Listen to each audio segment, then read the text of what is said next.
What prevents me from coming along quietly? This gun in my hand.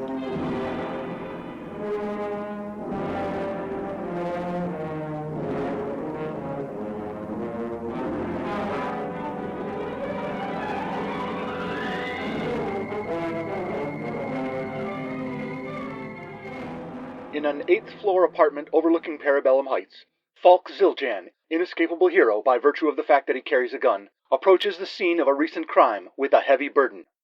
A heavy burden named Pat Schwerk. Come on, Mr. Zildjian. It's not much of a wrestling match if I'm the only one vocalizing my efforts. You gotta hold up your end of things. Why would I need to wrestle when your wrists are shackled and you're completely in my control? Let me go. I told you we could do it the easy way or the hard way. I thought you were just trying to be butch and threatening to beat me up. I didn't want to ask for the easy way and have everybody think I'm gutless. That's why I said I'd take it like a man, the hard way. The easy way was accompanying me to the police station without resisting. Then I could get on with my next case. But you had to struggle and slow things down. So here we are.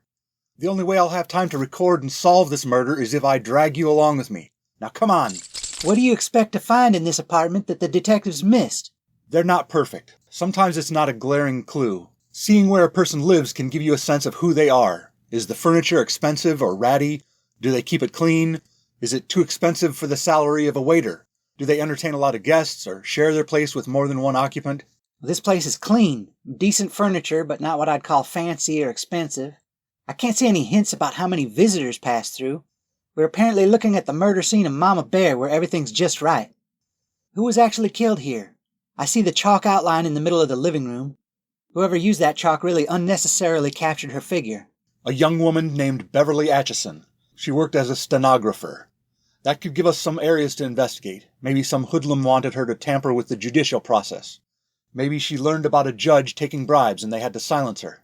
As long as we're wasting our time, look behind the drapes. Why? What did you see? I watch too many movies.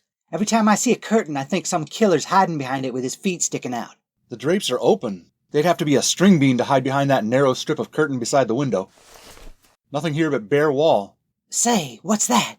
By gosh, you did find something. There was a matchbook on the floor under the edge of the drapes. And that's why you take a second look even after detectives have combed the place. The crowbar. You found the murder weapon? No, she was shot. How did you not see that blood stain? It's a dark carpet and I'm colorblind. There's no murder weapon here. I was reading what it says on the matchbook cover. The crowbar. Let's go. I would prefer not to. Ouch! Hey!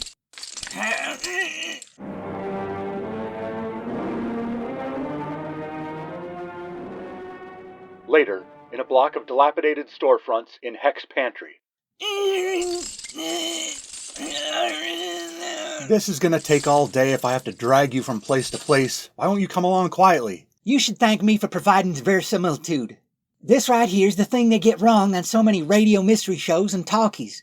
The detective presents undeniable evidence at the end. The suspect looks all deflated and admits their crime, takes a minute to monologue about why he had to do it, and then offers no resistance. People ain't like that. They'll deny the sky is blue if that's the detail that sinks them. Plus, if you keep struggling, sometimes you get lucky and get away.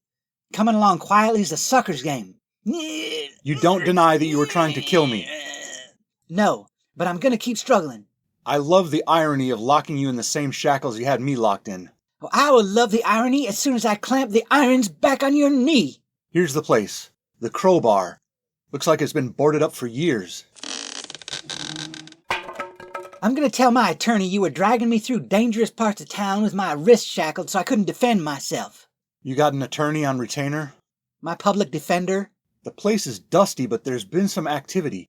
I see a table that's been roughly brushed clean. Marks in the dust where the chairs have been pulled out and someone's walked back and forth. Let's check the back room. That could just be squatters. Anyone can tell you're not an investigator. You don't take a guess like that and walk away. You have to follow every lead and confirm every possibility. That's why they call detectives flatfoot and gumshoe, because they put in the legwork. Take your time pulling me up that stairway. If anybody's upstairs, you should clear out before we get there. No need to jump us. Keep quiet. I thought you were supposed to be a crime fighter. You don't want killers to get away, do you? I'm not getting killed just so you can make a collar. Not much dust on the steps. Looks like this got more traffic. There must be a back door or a window they use to come and go. It's too dark in here. How are we going to see anything if the power's turned off? With this light in my hand. I got a flashlight in my pocket. One of these pockets. Somebody lives here above the bar. I like the dark wood paneling, but this place tells us even less than that first apartment. A naked mattress. That doorway leads to a small bathroom. There's a hot plate. Hey, you in the chair. Put your hands up and back away from that table, slowly. He's not complying. Never mind, he's been shot. He's already cold. No identification in his pockets. Oh no, we're going to be here all day. No, I'll just look around and then call it into the cops. I don't mean that. I mean what's on the table.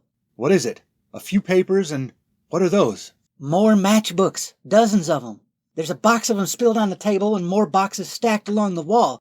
The guy collected matchbooks. Is your legwork going to include going to every place advertised on these matches? This one says the Bermuda Club. That's across the state line. You're going to drag me all over the tri-state area. No, look at this. The ones on the table are all pristine. Collectors like to keep their collections in perfect condition, except for this matchbook on the floor. The cover is bent and stained. That could have fallen off the table. One of the matches that spilled out of that box. I don't think so. I think the killer dropped this one. You must be joking. The killer has a smoke and tosses a different matchbook every time he kills? Smokers are always litter bugs. They toss their butts and matches all over the sidewalk, even the floors of places they don't have to personally clean up. You think you're so smart, but following clues isn't that hard. I can solve these murders before you can. I bet these are calling cards. The killer's intentionally leaving matchbooks at the scene of the crime. Why? Partly because they want to be caught. Haven't you read Sigmund Freud? Everybody's got a death wish, and complicated feelings about their parents. Freud's overrated. On top of that, the killer wants us to know why he's killing these people. Because they're the smokers. He's probably one of those uptight doctors, always telling you to lay off the booze and cigars. I'd look through police records for someone with tobacco allergies.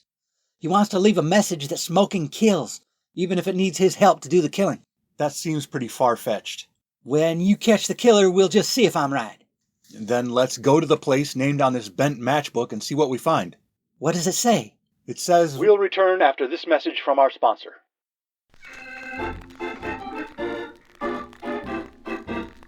They gave me cash for diabetic test strips, cash for diabetic test strips, cash for diabetic test strips.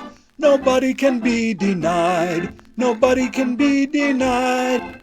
I was broke and had no cash, so I sold my strips to pad my stash. We'll all die someday, might as well live fast, with nobody left to cry.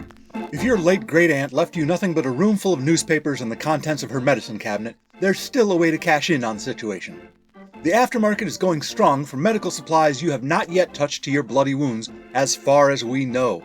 Or maybe you've decided your own diabetes has gone away, so you don't need test strips anymore.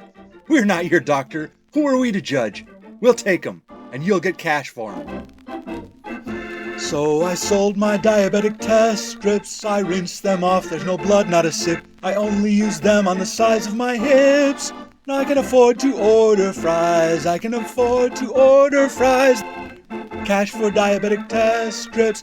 Cash for diabetic test strips. Cash for diabetic test strips. And unlike your credit application, nobody can be denied. Find our contact information on a sign stapled to a telephone pole near you. This offer not valid in 1939, where blood glucose testing has not yet been invented. We now return with Act 2 of A Match Made in Heck's Pantry, Episode 93 of This Gun in My Hand. Falk Zildjian and his prisoner, Pat Schwerk, went to the place named on a matchbook that had apparently been discarded. The Marquette Avenue Library. This location's been closed for years, ever since they expanded the Carnegie Library downtown. Maybe the killer has a thing for killing in abandoned sites. First the crowbar, now this place. Say, did these places close because they caught fire? Maybe the killer's dropping matchbooks because he's taken out arsonists. Maybe he was injured in a fire. Or his parents died when his childhood home was burned down. A revenge killer. When you lift his sleeve, you'll see a burn scar that he always keeps covered. I told you, the killer is dropping matchbooks accidentally. Otherwise, why would they keep leading us to fresh murder scenes? Because he wants to lead us to them. That makes no sense. Crazed spree killers make no sense. How will we even get in this place? It's bound to be locked up tighter than some bar in Heck's Pantry. It's an old lock, so it'll be easy to pick. You're gonna break into this place. Falk GPT was right about you. Your style of vigilantism is reckless. Is it vigilantism or vigilantism? Well, you disregard the law whenever it impedes you, and you just throw caution to the wind. Come on. That door made exactly the same sound as the one above the crowbar. I suppose the killer oils the hinges at every murder scene just enough so they'll make the same creaking sound? Don't be stupid. It's a nice big space, but they really cleared it out. No bookshelves, no tables or chairs. I see some scratches on the floor and small holes where they might have had a front counter bolted down, but they took that too. Librarians have to be frugal. I'm sure they brought all the shelves to their new location and sold or reused that front counter. That's another thing that's been nagging at me. Who ever heard of a library advertising on the covers of matchbooks? Where do they get the money for that? It makes sense for a bar or a restaurant because you can give matches to smokers, but why a library? Libraries have to spend money on outreach. They remind patrons what's available, the phone number and addresses for their locations, the hours they're open. Otherwise, they're spending money to house all those books and phonograph records, and patrons don't know about it. They loan out phonograph records? Oh, sure. Well, some places loan them out. Some places let you listen to them inside the library on those headset things like telephone operators wear. I did not know that. I learned that off a free bookmark they gave away at the front desk. So what do we do now? There's no corpses with their wallets missing. I don't see any discarded matchbooks at this place. Looks like you run out of clues. I have one more theory to try. First, I need to get information from my friend, the roboteer. You're not going to play another one of those horrible commercials, are you? No, we only got the one sponsor this time. Let's go. Quit pulling!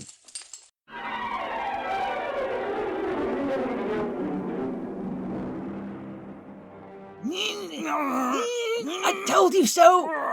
If I concede you were right to keep resisting, will you stop resisting? Of course not! There! I've got one arm twisted behind your back, even though the other arm is still shackled to it. Stop! I give! Don't turn my arms into a Moebius strip. A what? Ow! You never heard of a Moebius strip? You should have paid more attention in math or geometry or whatever. I've heard of a Mobius strip. Who's Moebius? That's the way you're supposed to say the name of that mathematician. Moebius. I see what's going on. Have you ever met a guy named Flinch Zipjam? Looks a little like me. Is there a crime fighter where you're from called the Six-Spotted Tiger Beetle? I have no idea what you're talking about. I thought you might have crossed here from an alternate universe where those people live. Never mind. You're some kind of hypocrite telling me to come along quietly. How do you figure? I had you locked up in that dungeon in the salt mines. No way you were getting loose, but you never gave up. You spent almost your whole time looking around for ways to escape. You tugged at the chains, you poked at the mortar in between stones in the wall. I guess you were hoping the Count of Monte Cristo had been there before you and loosened some stones. Now, that's the right thing to do. You have to keep looking for a way out and struggling because you never know when your captor will let his guard down. I guess you're right. The only argument I have left is your wrists. My wrists? Do you want the shackles to keep digging into your wrists as I drag you all over town? Or do you want to give them a break and stop resisting? You're no good guy. Now where are we? And why do you have to talk to the robot ear? The roboteer. Like Rocketeer, but he specializes in robots. You keep correcting my pronunciation and you're the one saying robots. Just answer the question.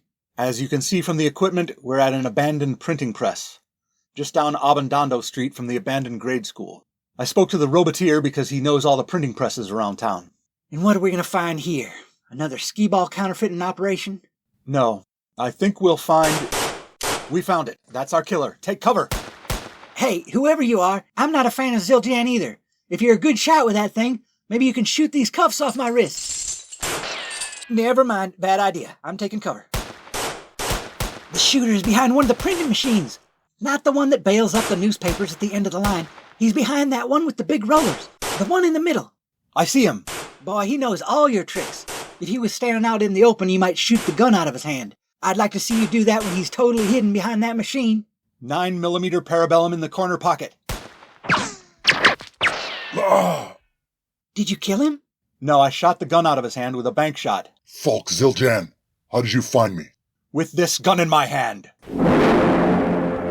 It was simple. You kept dropping matchbooks at every one of your murder scenes.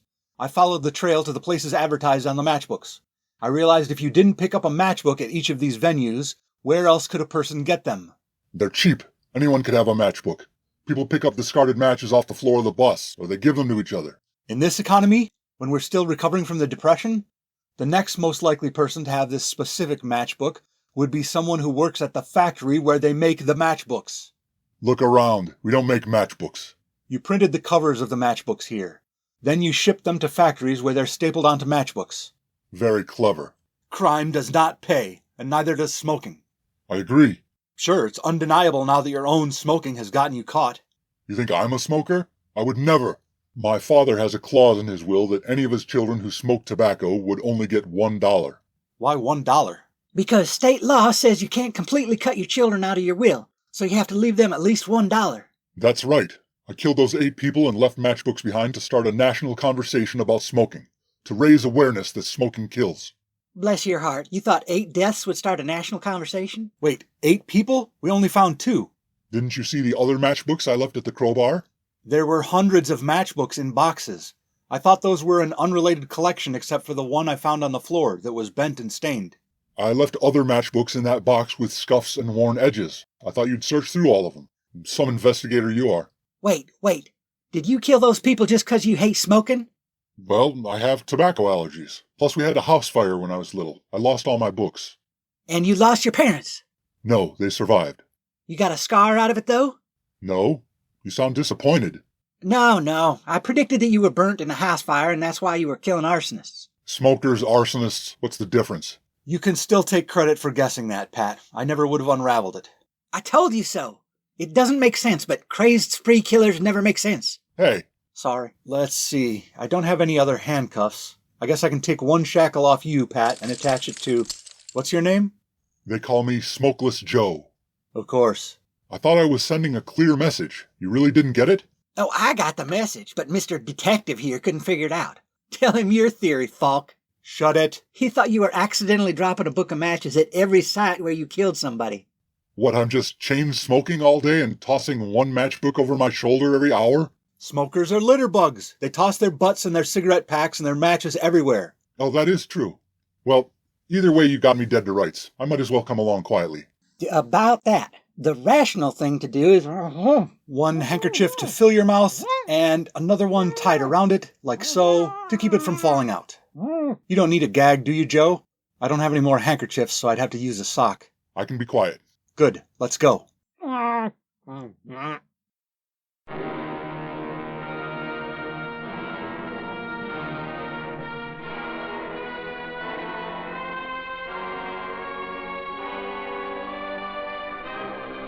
A Match Made in Heck's Pantry, episode 93 of This Gun in My Hand, was ignited by Rob Northrup. This episode and all others are available on YouTube with automatically generated closed captions of dialogue. Visit thisguninmyhand.blogspot.com for credits, show notes, archives, information on how to subscribe, and to buy my books, such as Little Heist in the Big Woods and Other Revisionist Atrocities. Who's the only smoker that gets close to me? This gun in my hand!